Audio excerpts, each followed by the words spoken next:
Hello and welcome to Stationeers. Vivi here with a walkthrough of my base. I had downloaded a code, an IC code from the Steam Workshop, and I made some changes to the code, and also left a comment on the developer or the IC code maker's Steam page, or not Steam page, but the Workshop page, and thanking him for the code and mentioning that I finally got it working, and also that made some minor changes that allowed his code to vend really efficiently to my advanced furnace. So we're going to take a quick look at that while I'm here. So, oh, something kind of neat to mention is that I'm playing on the beta right now, and there's been some minor changes. One, if you notice, I've got 148% hydration. Now, whenever you drink, you can actually go above 100%. Yeah, it looks like you can go up to 175, which is kind of cool. Food still only goes to 100, so no eating like a piggy. Oink, oink. And anyway, so here is, I've got two different systems going on. I've got the 3-pump furnace code running by Elmo. And I've also got the... I'm going to check your name out real quick on Steam. Give me just a second. Hey, and we are back. So I found the name of the guy who wrote the code. And their name, well, I'm assuming guy. I say guy, I use that as like a gender-neutral term, but I know I probably shouldn't. But the person, may they be whatever gender they are, decided to... Let's rewind and try that again, please. So, yeah, the name of the guy was, or gal, or NB, was Evil Tech 2099. And, yeah, absolutely love their code. It's a really great vending script with, there were some minor issues with it, but I fixed it so it worked well for my setup. I don't know how well it'll work for yours. And I don't even know if this is going to have an audience other than Evil Tech 2099, because I may only release this privately and provide a link to the workshop page. So, hello to Steam, anybody who's watching me. Anyway, so we've got the furnace here, and as I was saying, this is made by Elmo. Absolutely love this script, and yeah. One thing I don't like about it, though, is if the temperature gets a little too low, it'll start trying to ignite the gases inside by making the button click repeatedly, and that gets annoying, so I usually just kind of turn it down to like solder, and it's gonna oh no, okay, oh yep, there it goes. I've got a organ flute there, so I can tell when I'm over pressure, and I'm over pressure. That's gonna be annoying. I didn't think about it when I placed it in. And whenever I first heard the toot, after putting it in, I was incredibly confused because there was that organ sound and I could not figure out where in the world it was coming from until I looked out the window and saw, hey, wait a minute. That's an organ. Past me did something that future me completely forgot about. Again. So, anyway, minor diversion aside, we've got this little puppy going on. And let's go ahead and order up some steel. As you can see, I've made several attempts at recording this video, and I am bad about rambling. So let's go ahead and turn this to steel. Oh wait, I went too far. And let's go ahead and get this ready. Yep, I think we're good. All right, so let's go ahead and order up 3 coal ore.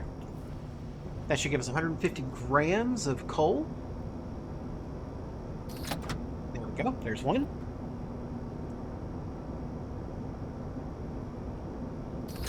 There's 2. And while we're waiting for that to finish, let's go ahead and dial up iron. There we go. And now we're going to order up 9 of these. Are we good? Yep. We got 150. So now we just wait. That's going to take a minute because it's got to go from downstairs where my storage is up to here, and then it's got to be absorbed by the furnace. So we're going to take a step away from here while that's going to make the best use of our time. Now, as you can see, this is my little workshop area. This is probably the most well lit and well organized area in my entire base, because I am really bad about getting distracted and not finishing projects. Back here's maintenance. I'm a little impatient, and I wanted my airlock to cycle more quickly. So I've got like a little setup over here that pressurizes these pipes so that whenever these vents cut on, they're able to push enough air to quickly cycle the airlock. Practical problem, practical solution. And it fits in a nice little 1x1 block next to the airlock. So I'm very happy with that. Then we've got this over here for monitoring the temperature and pressure of the furnace. And here's there's a passive vent up there, which leads into this, and this little filtration unit, which I hate that it's where it's at, because it's so hard to grab the filters whenever I need to change them.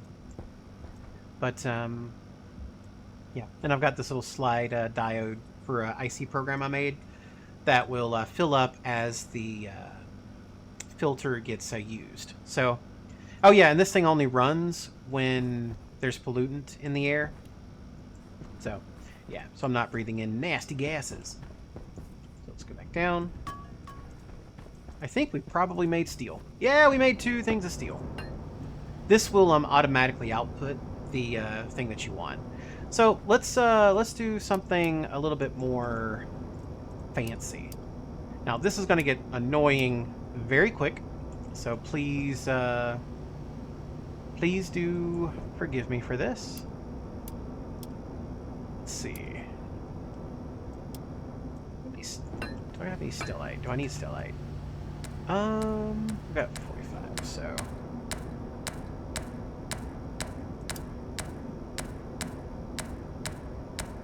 well, I'm trying to think if I need any of these advanced ores, but I mean, really, as I need things, I just add them to the stuff, and I don't really have a need for anything, really. I mean, I could make... Ooh, I'm going to be getting into rockets soon, so...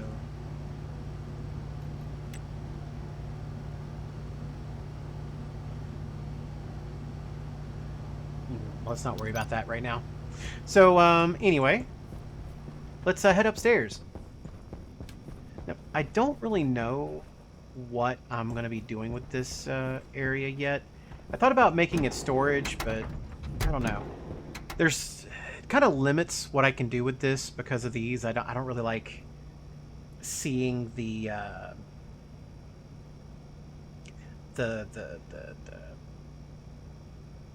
hydroponics trays. I was like, what are they called? Or hydroponic devices. I don't really like seeing them through the floor, so I'm not really going to do much here. This was an attempt at a shower that... I mean, the shower works, but it doesn't do anything, because as you can see...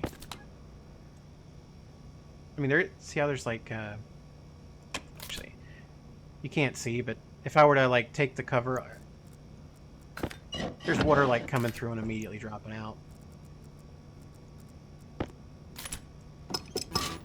Yeah, see. So now...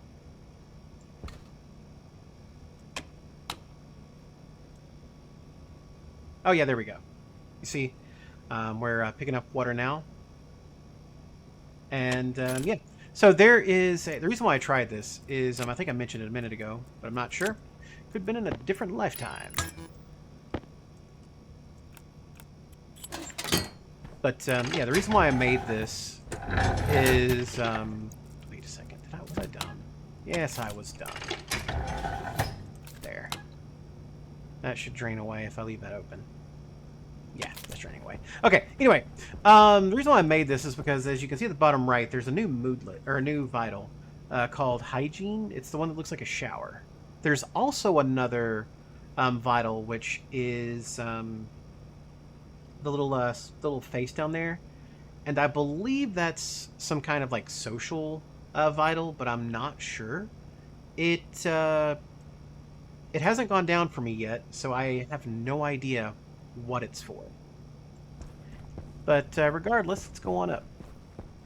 This is my greenhouse. I've got an IC script running that turns these lights on during the middle of the day. And I've got it set so that it gives me an almost... Oh, it's moderately well.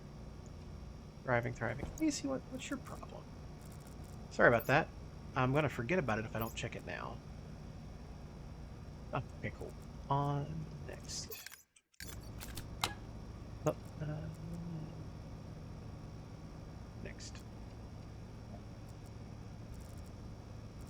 Are you getting no deficiency?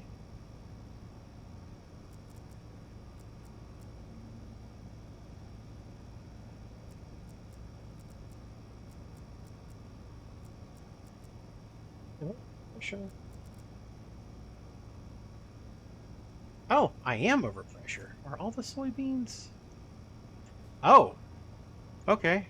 Some of the soybeans... I need to start playing around with the genetics because I didn't realize. That's a good soybean.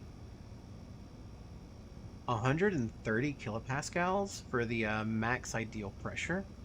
I could go crazy with that. Okay, so that makes sense. All right, but that aside, let's head on down. But as I was saying about the hygiene thing, it only goes down or only goes up while you're not wearing your suit, which is why I am only wearing my uniform right now. I'm going to be making... I thought about moving this out of here, which is I'm in the middle of doing. And that's why I'm thinking I might make upstairs storage, but I'm probably going to put a suit holder here and close this up and open this up. Although there are some wires. Oh, no. Okay, yeah, no, there's no wires there. So that will make this easy to do. But regardless, let's head on out. Helmet closed. Yep. Not that it matters. I've got an IC chip in my suit that closes my helmet. So over here, I've got the tank storage for my atmospherics. These are going to be sorted gases. You know, you've got carbon dioxide, nitrogen, pollutant. I need to paint this, but this should be oxygen, volatiles, and nitrous oxide. Got a little neutralizer there.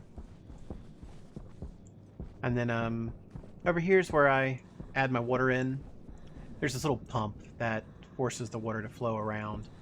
And yeah, I'm using the water as like a thermal battery in a way.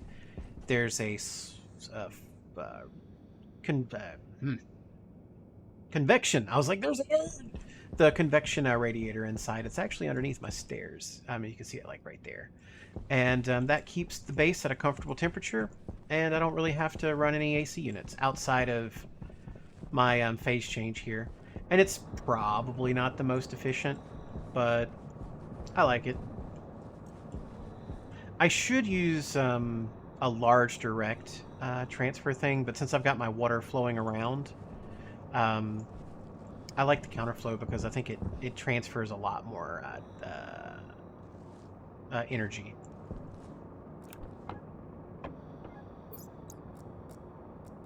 Yeah, and it's a closed loop cycle.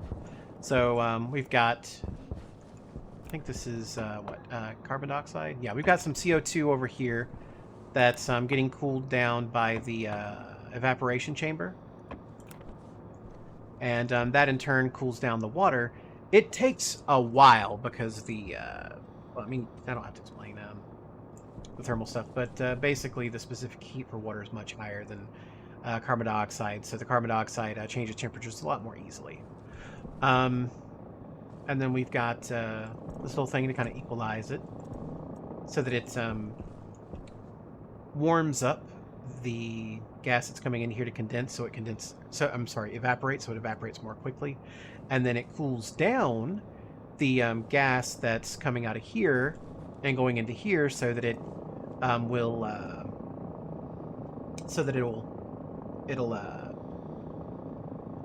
condense a little bit more easily. Then it goes through this, and we've got a few little radiators here to cool down the hot gas, which I need to add more gas to this line. I've got mostly nitrogen in it, so. But anyway, that aside, here's where the magic happens. I've got this off right now because I can go ahead and turn these back on because my power's full. I don't have quite enough power generation to run all of these constantly. So I could probably run these nonstop for a couple of days and be fine because I've got 4 or 5 the big batteries. What do I got? 1, 2, 3, 4, 5. Yeah, I got 5. And yeah. So it comes through here and goes into there. Once this reaches a certain number of ores, it'll come out here, go down there. So let's test it. Got anything there? No, we don't. So this is gonna make this very angry, but okay. So let's turn that back on. So you see now, I vended 2 things. It went in there, went down there. Originally, this was just a fenced-in area up top, but I decided that I wanted to make it more efficient. So I just dug a hole, made a room, pushed everything into it, and that's where it lives. So now, let's go downstairs and see where the magic happens. See where more magic happens, anyway. Whee! And as you can hear all the shunk, shunk, shunk, shunk, shunk, shunk, shunk. This is my sorter. We've got the complimentary sorter computer. I decided to keep this down here just in case I wanted to change some stuff up. And anything that doesn't have that isn't sorted out comes into this machine, which that's so that if anything falls into here or if anything happens to get lobbed into this by mistake, like my tablet. Oh, there we go. Oh no, I lost my tablet. So it gets sorted out. Gotta go through several sorters. Yeah, there we go. There we are. So, yeah, and then it goes into each of these. I don't like how this is laid out, though. It's very pleasing to me. Oh yeah, this is my water heater. I used the waste heat from my furnace, which is currently at about 15,000 degrees. And yeah, if my water temperature gets too low, this cuts on and heats the water up to a certain temperature and then turns off.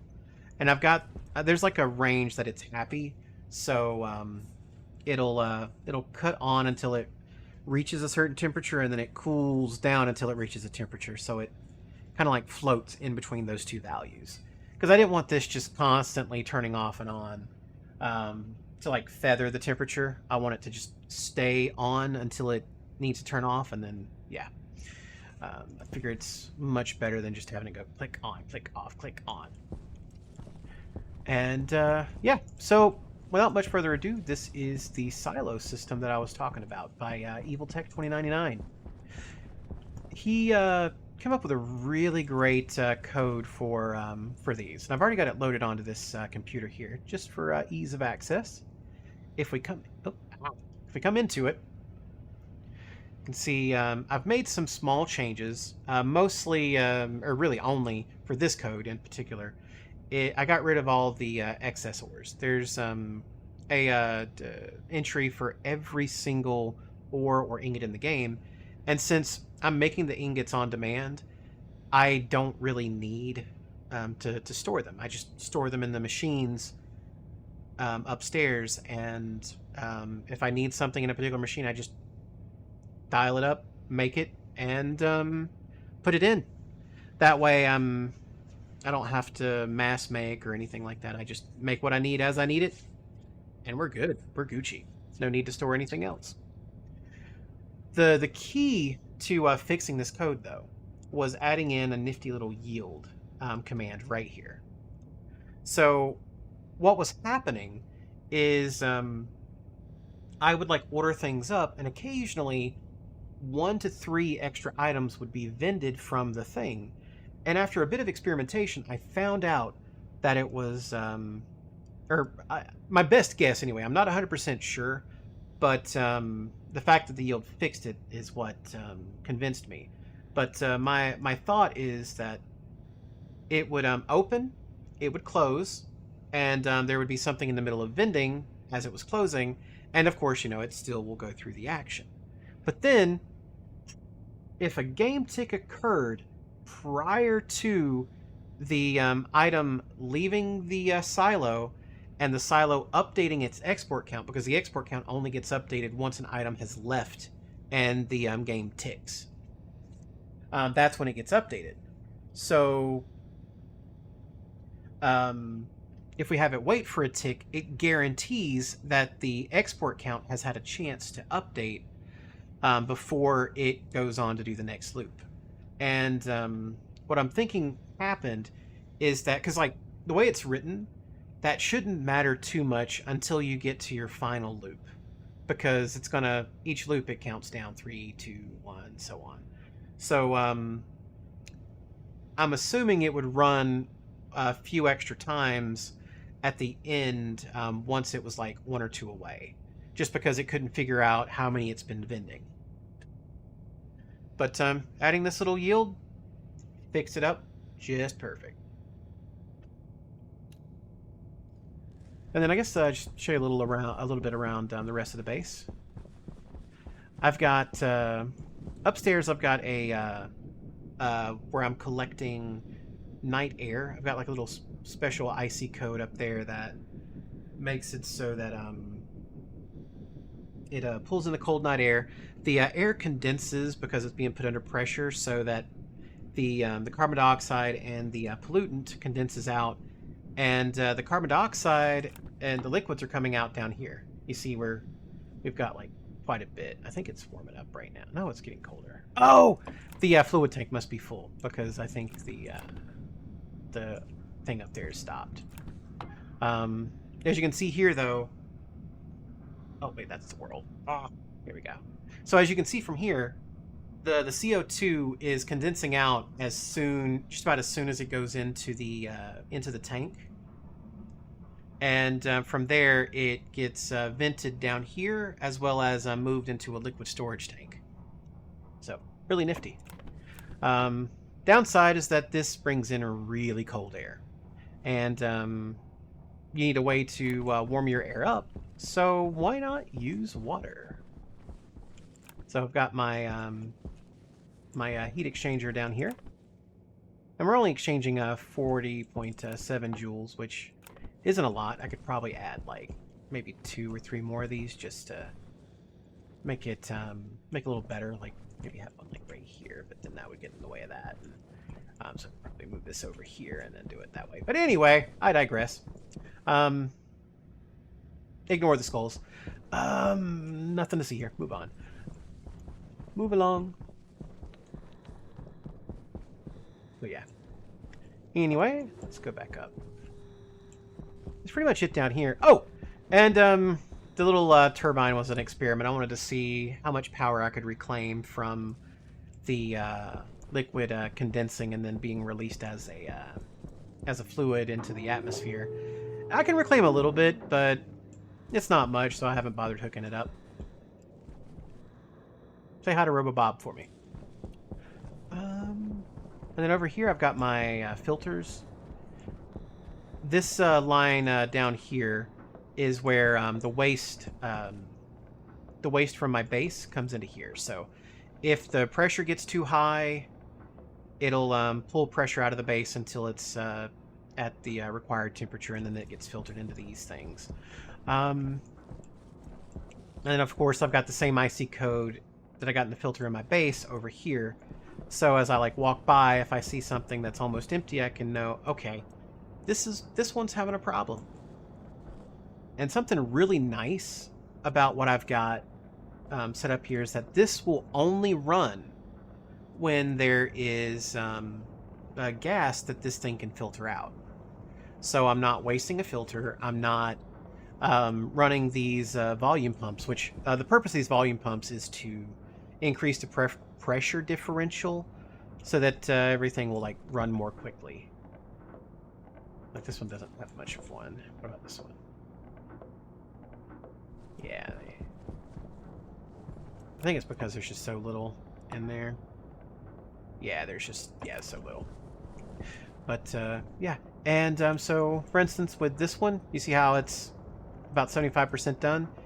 If I take this out, there you go. Put it back in. So, yeah.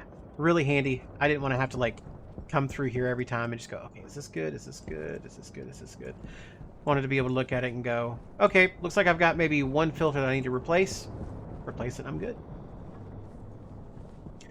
Over here is my air conditioner. I could probably make a regular like AC setup with two ACs, one that goes like super hot, one that goes super cold, just to get something that's efficient. And then have an IC that turns both of them off when the temperatures aren't where I want them to be. But I wanted to play around with the phase change, and so I made this little setup here, and it cools my water down to the required temperature should it heat up, because it's going to be picking up heat from inside the base, because I've got my plants up there, I've got all my machines, and I rarely turn them off. That might be part of my power problem. But, yep. Got a couple... Ah, okay, I just yeeted myself. I did have some water radiators, but they didn't really work out the way I was expecting, so I just haven't gotten rid of them yet. Everything goes through here, and this is going to be this is the hotline, so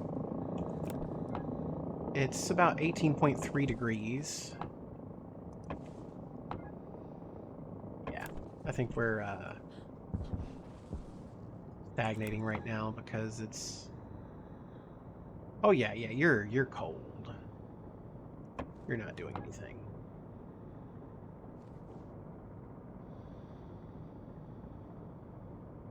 Yeah. So anyway, that's pretty much it. Oh yeah, one last thing. I've got some microwave. You might have seen them. I've got some microwave receivers up here, and you might notice a startling lack of power generation. And you may think to yourself, well, maybe he's got some stuff under the base. Maybe a gas power generator or something like that. Nope. Solar. Only relying on solar. And I know this isn't the most efficient, but I wanted to move my solar panels away from the base, and I didn't want to run miles of cable. And to get to where the solar array is, let's... Pressure critical. I hit the wrong button. Oxygen critical. See? Let's flush those pollutants out. So as you can see over here, we've got several solar panels. Oh snap! I forgot that I need to hook up these.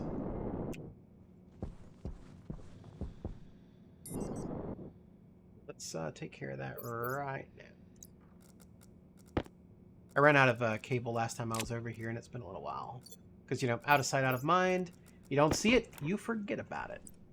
Forget about it.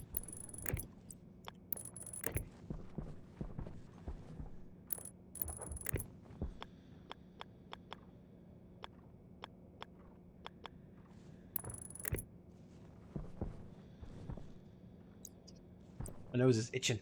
There we go. And we're going to be placing this down.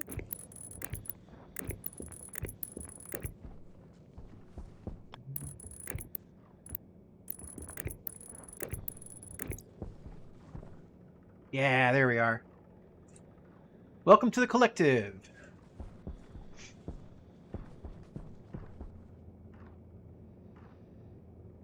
Okay. I just wanted to make sure that at least one of them is toggling on and off, because I don't want to run too many.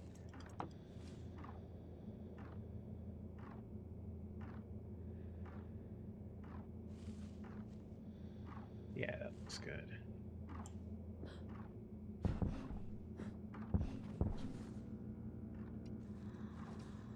Yeah, that all looks good. Okay, cool. But yeah, so I generate power over on this mountain, and I beam it back to my base, and Laughing to the bank. My solar field used to be where the landing pad is, and I wanted to put a landing pad in along with a runway, and I couldn't find a better place to put it. In the future, I'm going to be moving this and that, and I'm going to be expanding out this so I have the maximum size runway. And once I get my gas in here, I'm going to be using a separate large gas tank to pressurize and depressurize the hangar. I'm gonna have some figure out some juju magumbo to make it go as quickly as possible, because I hate waiting for stuff to pressurize. I am definitely going to be using some large powered vents, because anything else is just going to take forever. Not forever, but 5 ever. Now, this is my little gas intake system. Here's my little IC code. So, what's going on here is I've got the powered vent, and whenever the lever's up, means it's on. And this here, when it's up, that means I want it to pull air in when the daytime temperature, or whenever it reaches daytime temperatures. That way I can specifically condense out pollutant, but still leave carbon dioxide in the gas if I need pollutant as a coolant or something. And that's why I've got this. I wrote that at some point. But, yeah. And I've got this as an added drain because the pipes here quickly get overstressed. And this tank should have a mixture of volatiles and, yeah, carbon dioxide. I've got a lot of CO2. 4,000 liters. That's a little bit. During the day, it gradually leaches out in a couple of ways. Like one, actually no, I've only got one way for it to leach out right now. Yeah, because like the active liquid outlet, I don't run it very often. So this purge valve is pulling a vacuum on this line here, which causes the remaining liquid to cool down, because or causes liquid to cool down because it's pulling. It's basically reducing the pressure so that the CO2 evaporates, and that's bringing the temperature down. And we're transferring 4,000 kilojoules, or 4,000 joules, which brings this down lower, allowing the CO2 to condense out much more quickly. But that's it. I don't really have anything else to show you. If you're still hanging around, appreciate it. Surprised you lasted this long. And hope you have a great day or night. This has been Ramblin' Vivi, and I hope y'all have a great day and stay safe, stay healthy, stay happy. Bye-bye.